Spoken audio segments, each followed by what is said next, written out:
Rise up!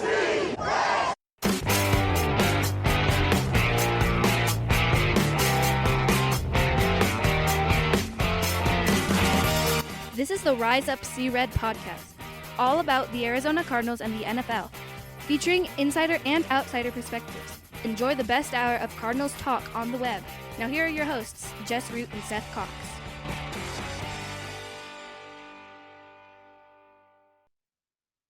Arizona Cardinals fans, and welcome to the latest edition of the Rise Up See Red podcast, the best hour of Cardinals talk on the web. I'm your host, Jess Root from CardsWire.com, USA Today's NFL wire site covering, of course, the Arizona Cardinals. Joining me, as he usually does, is Seth Cox, my co-host from RevengeOfTheBirds.com, SB Nation's Arizona Cardinals site, as we continue to talk about what I wrote about it, that I don't write many negative things, but I had to on Wednesday. The Cardinals have fumbled this offseason. Doesn't feel any different from the regular season. It just feels like loss after loss. I think it was Johnny that was saying that this offseason feels like they added two or three more losses to their record just by what we've been seeing so far. Yeah, and it's been an interesting process. I mean, 17 names, some of them, in for second visits and just like no information. But then you get this information from, the insider outsider groups, right? And you get information about like, oh yeah, they're in on this guy, and then somebody else goes, yeah, the Cardinals are in on him, but the candidate has no interest in the Cardinals. And you're like, well, then why are the Cardinals in on him? Like, what is the point of being in on somebody if they don't want to be? Like, you can either convince them with your situation or with your money. And the Cardinals don't really have either to offer. They don't have a great situation, and they're not one to shell out a lot of money. So yeah, I'm puzzled by that. So that brings us to the latest drama, as when we recorded last time that Mike LaFleur hadn't gotten a deal, and after 2 days he left Arizona with no contract, with no deal to become the Arizona Cardinals' next home head coach. That's after Anthony Campanelli either bowed out or was told that he was not the guy, and went back to Jacksonville. And then suddenly, Klint Kubiak has come back into the conversation. Never mind, no one has, there's been no report of Klint Kubiak since the very first group of candidates with those virtual interviews. And in fact, over the weekend, it was saying that the three leaders are LaFleur, Raheem Morris, and what the other one was? LaFleur, Raheem Morris, and Campanelli. It was Campanelli. It was Campanelli, and then, like you said, the Jags extended him and gave him a pay raise, basically bowing him out. And it's something we've talked about, right? Like, one of the craziest things, and it's hard to ever get a true gauge on certain things, and one of those things is how much coaches are being paid. Like, we have ideas, but there's no spot track for coaches' salaries, right? But there is this murmur that some of these assistant coaches' salaries, Robert Saleh being one of them, was actually higher than Jonathan Gannon's salary. And when you look at it from that perspective, you go, well, how on earth are they ever going to get anything done? Right?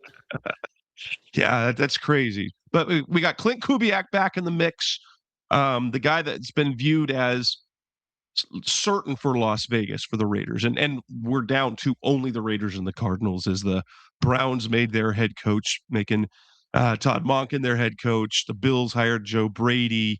Interesting scenario there. So they take their longtime head coach, who wasn't good enough, but they promoted instead the offensive coordinator who was leading the offense on a team that couldn't get over the hump. I don't know. I get the idea of continuity with Josh Allen's, but that brings us to Klint Kubiak. The Raiders and the Cardinals were the only teams who could interview him this week, and apparently that's happening on Saturday. Both, like it sounds like they're going to have a powwow in Seattle. This is the most interesting thing, especially with some of the reports coming out. Now, these are not your normal reports. As you know, guys like Tony Pauline, who is he comes into relevance at draft time because he's the one that he's at the Senior Bowl, he's at the Combine. He knows who's visiting and who's interviewing whom. But about other stuff, I'm always let's hold on. But Pauline said both that the Cardinals have an interview with him, but if it came down to the Cardinals and returning to the Seahawks, Kubiak might just return to the Seahawks. Now that wasn't including the Raiders gig. The Raiders very much. He's definitely the favorite to land the gig in Vegas with the Raiders, although Davis Webb is still kind of in that mix. But Klint Kubiak has the opportunity to either go to the Raiders, where they have the number 1 pick in the draft. They can get Fernando Mendoza. They got Brock Bowers. They got Ashton Jensen. They got Max Crosby. They've got some players in place and a gazillion dollars in cap space to kind of do what the Patriots did this last year. Or you could come to the Cardinals, who have the 3rd pick with no other first-round quarterback worth doing, no real plan at quarterback, and a 1/3 of the cap space that the Raiders have. Well, Jess, yeah. I got to cut you off there. I mean, I'm being told, on the internets that the Cardinals obviously have a plan at quarterback. They're going with Jacoby Brissett in 2026. That's not a good plan. Why does anyone want that plan? And then you get your pick of quarterbacks in the 2027 draft. And quick turnaround? But they said quick turnaround. And if we're going for the Jacoby Brissett tank job, okay, we will go for that route. But wasn't the plan to not go through another nonsense season like this? And so that's what gets me is it's like, everybody has this plan, and then it's like, well, yeah, you got Jacoby, so you're fine. It's like the guy that's won that's 2 and 15 in his last 2 years as a starter. Like, and by the way, it's not like you're getting new players. I mean, you might add a draft pick, right? Hopefully you get a Francisco Maaga or Spencer Fano, right? Like, but it's not like you're adding a bunch of talent. So what on earth are we doing with these conversations? And so you have that, right? So that's the first thing. And I wrote this today, and I said the Cardinals are trying to woo Kubiak, and they don't have anything to woo him with. And people are going, well, they have a better roster than the Raiders. I said, yeah, but the exactly roster, how?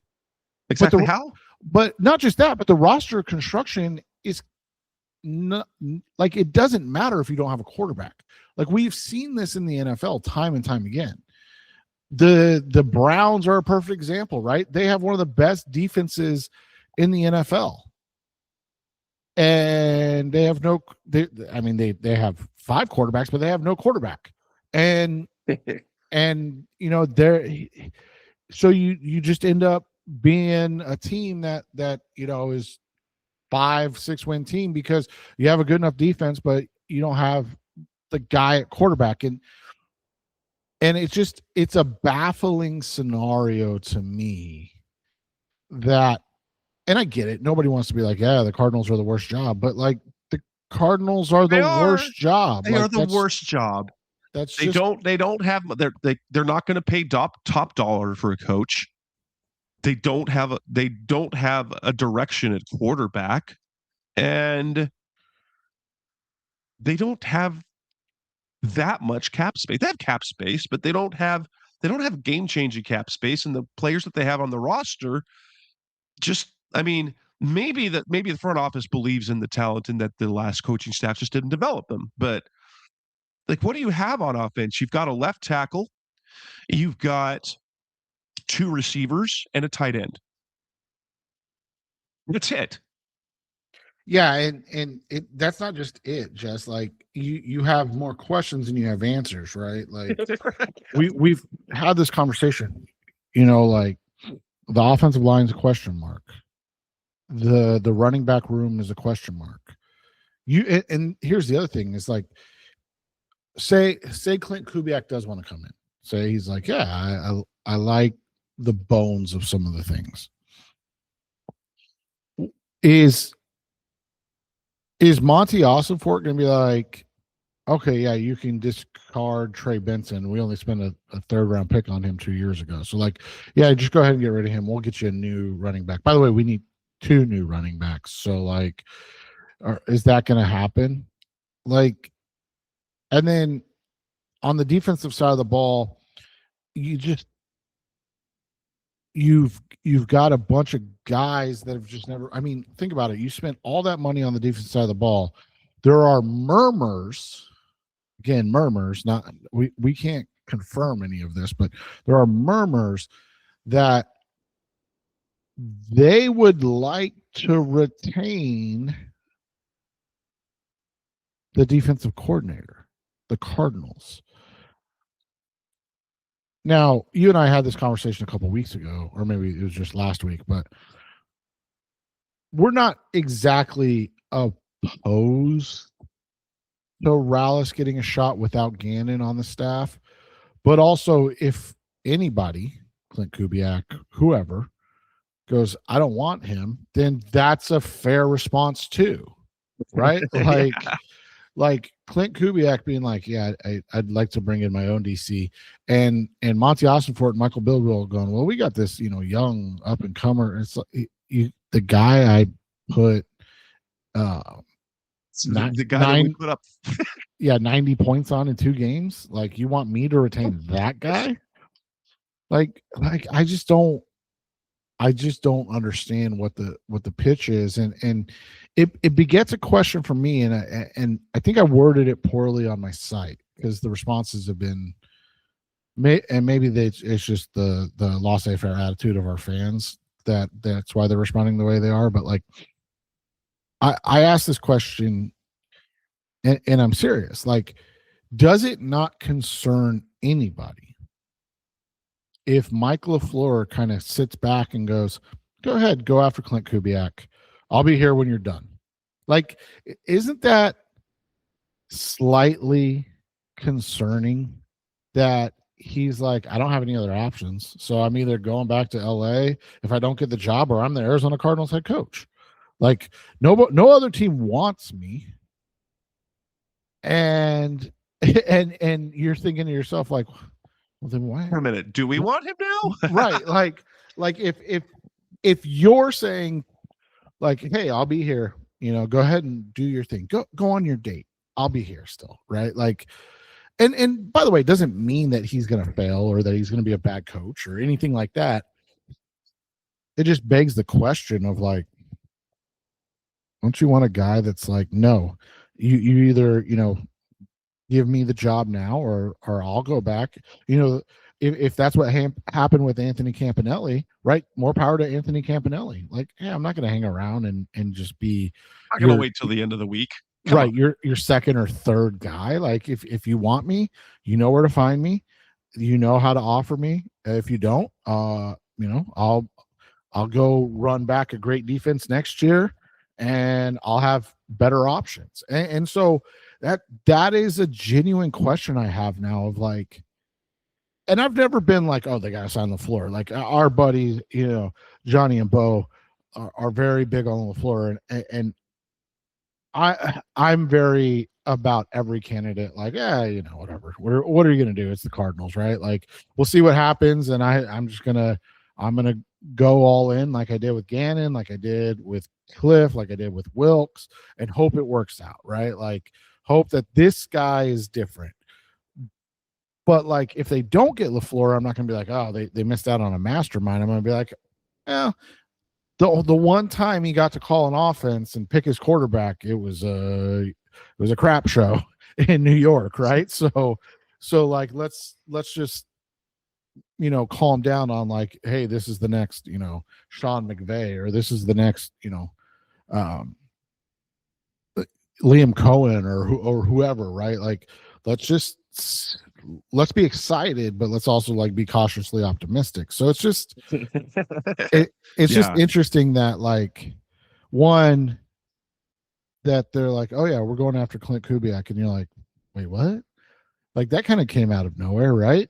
And then it really did, especially since and like I'm beginning to wonder how much anyone knows about anything with the Cardinals, because they don't tweet anything, they don't announce anything, and then the reports that we hear end up just being wrong. Adam Schefter said, expect all the deals to be in place Wednesday, but like things will be clarified. Obviously, like Kubiak can't be a guy anybody's head coach until next week, but there could be an understanding, and Schefter would know that. But everything they say about the Cardinals, these are the three leaders. I think all the signs pointed towards LaFleur. 2 days, no deal done. And it was because they wanted to interview a guy who doesn't want to come here. I don't know. But I like the idea of Kubiak, but can he really fix the offense with like, you got to know what the plan is. Quarterback is it going to be Murray again? Is it going to be Jacoby? Is it going to be Geno Smith? Is it going to be Kirk Cousins? I just don't like what they've done this offseason at the quarterback position, or it just doesn't make sense. But with that, I'm coming next on the Rise of Sierra podcast, Mr. Cardinals Talk on the last segment of the show. Let's talk about the three candidates. If they can't get Kubiak, the three candidates that remain, which do we want and why? It's coming next on Rise of Sierra. We're back on the Rise of Sierra podcast, the best of our Cardinals Talk on the web, as we talk about. So Klint Kubiak probably will end up as the Rangers head coach, probably not the Cardinals. And if that is the case, then we've got three candidates left for the Cardinals to choose from: Mike LaFleur, Raheem Morris, and Anthony Weaver. Seth, who's your preference of the three? I'm not sure on any of them. Yeah, I mean, again, with LaFleur, I'd be happy with him and giving a young guy that has been around and in the McVay Shanahan tree for a while. I'd love to see what he can do. I'm not gonna go in with the thought of like, this is the franchise savior. Like they got it finally. Like that's not my thought process, but I'd be happy to see it. Right. Raheem Morris, I've talked about this, like Raheem, Vance, they're two sides of the same coin. I will say this: Vance has had better defenses historically. That's just undeniable. But Raheem seems to be a guy that ingratiates himself to people, that guys play hard for him. That Atlanta defense was better this year. And he's a guy, he's kind of like the defensive version of Cliff Kingsbury, right? Like he goes from being a defensive quality control coach and defensive backs coach to head coach at 33, and you're like, oh, that was a disaster. And then he goes and works the secondary with the Washington Redskins at the time, and you're like, oh, that that's probably what he needs. He never even been an NFL defensive coordinator, and then he go Falcons and is part of the Shanahan. I know it was all under Dan Quinn, but part of the Shanahan group, and by the way, he was a wide receiver coach and a passing game coordinator. And then Dan gets fired the first year that Raheem's the defensive coordinator, and he's the defensive coordinator, interim head coach, goes back to the Shanahan tree with McVay in Los Angeles as the defensive coordinator for their Super Bowl run, and then gets back to Atlanta to be head coach once again, and 2 years and he's out. 2 two very mediocre years, 8 and 9 both seasons, and he's out, and you look at him and you go, okay, I mean, he's been the Atlanta head coach for virtually 45 games, since he technically was the interim head coach for 11 games. But you take those out, like, let's not put that on that evil on him, right? And you take that out and you go, what did he do? Like, what was his calling card? And you look at it, he's never once had since 2010. So as a DC, he's never once had a top 10 scoring defense. He's never had he's had one top 15 in yards defense. But you also see things like, he's up for the San Francisco 49ers defense coordinator position to replace Robert Saleh. And you're like, okay, so, like, again, you lose the Atlanta Falcons head coaching job and you just go right into being part of one of the best organizations in the NFL, with obviously a lot of guys coming off IR, but with a lot of talent. And you're just like, how does this guy keep doing that? And so, here's the reality, man. Like, 8 and 9 in Atlanta, is that 7 and 10 in Arizona? 6 and 11. It's not great, but would he get 2, 3, 4 years to kind of, get his system in and really, really develop the team he's looking to develop? That's a fair question. Yeah, that would be. Here's how I see it. If we're talking turning things around, I don't know if we're going to be able to go from anemic to juggernaut offense, maybe more efficient and whatnot, but we still got, there's questions. We've talked about how the best way to turn a team around is to turn around that defense. And of the three candidates, I think it's also the biggest boomer bust, Anthony Weaver. I think he gives you the best chance of a faster turnaround if he gets the defense right and then has the right offensive staff. I think he gives you the best chance of having a very good defense early.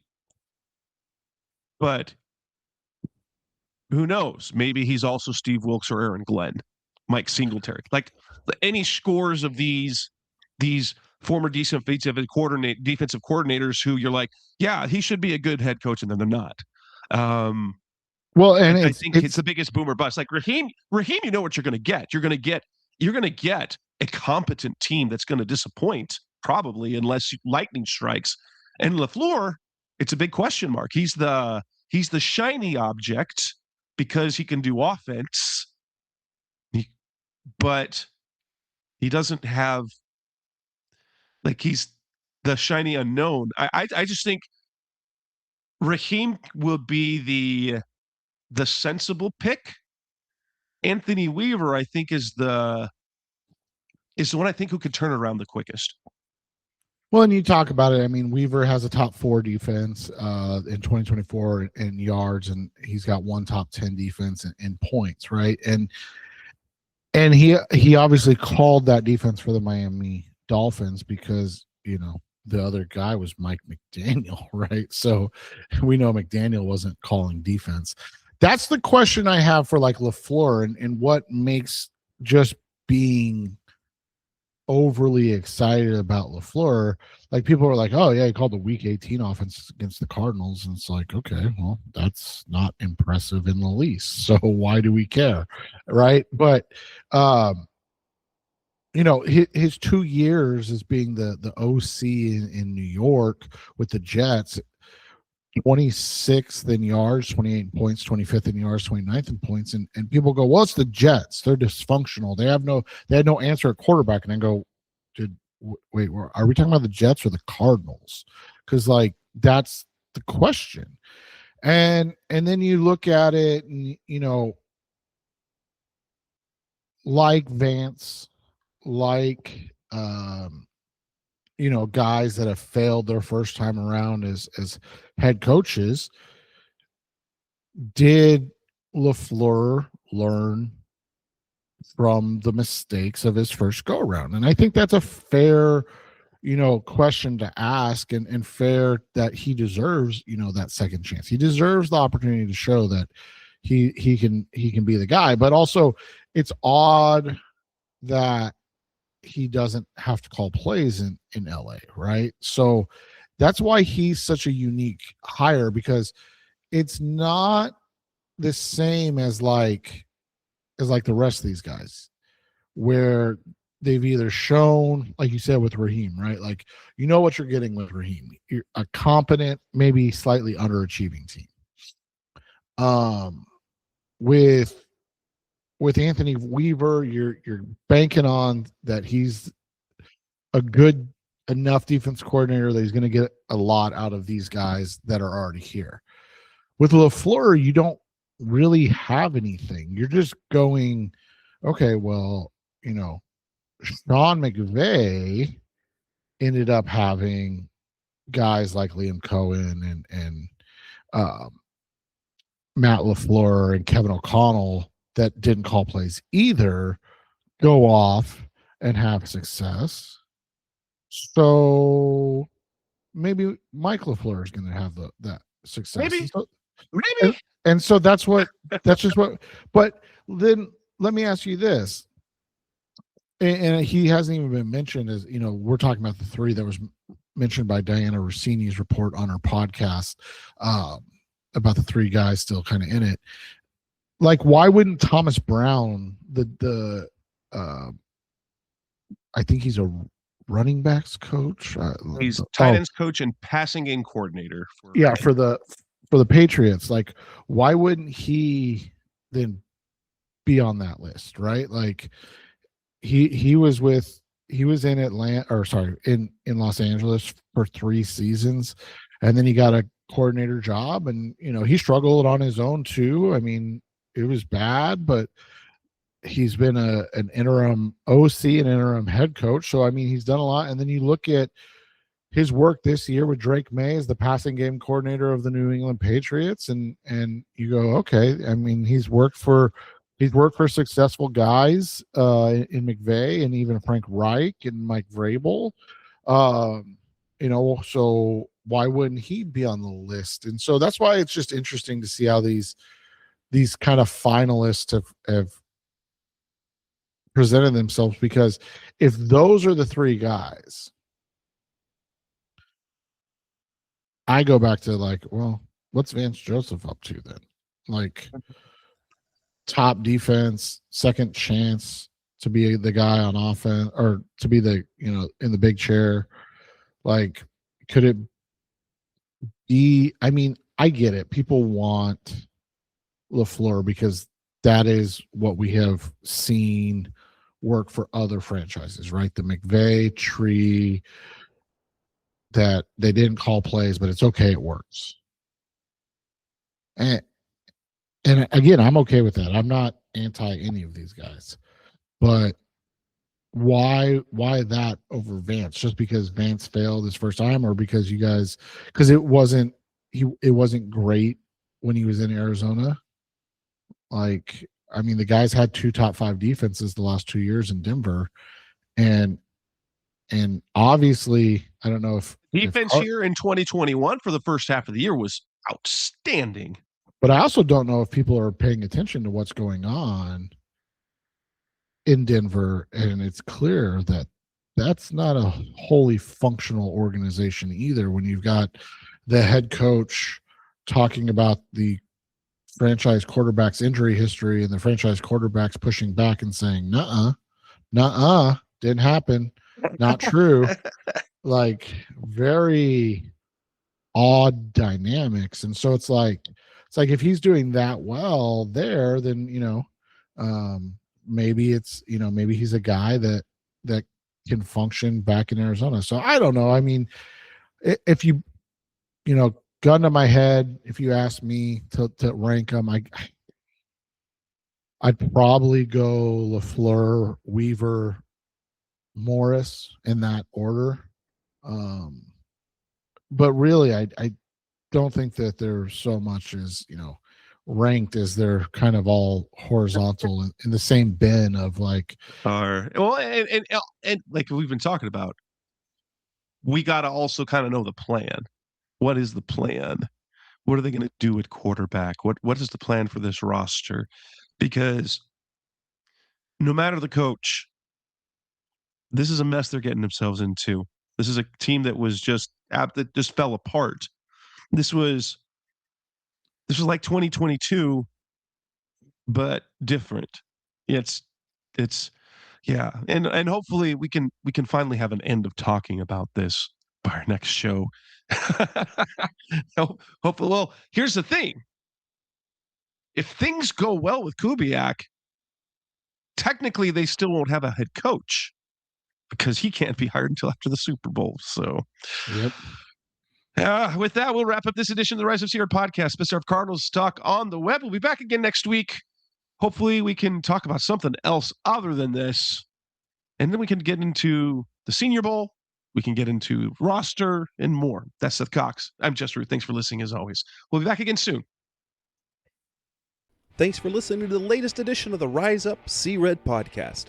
Listen to previous episodes and subscribe to the show on Apple Podcasts, Stitcher Radio, Audioboom, or many other podcast platforms so shows are delivered directly to your mobile device.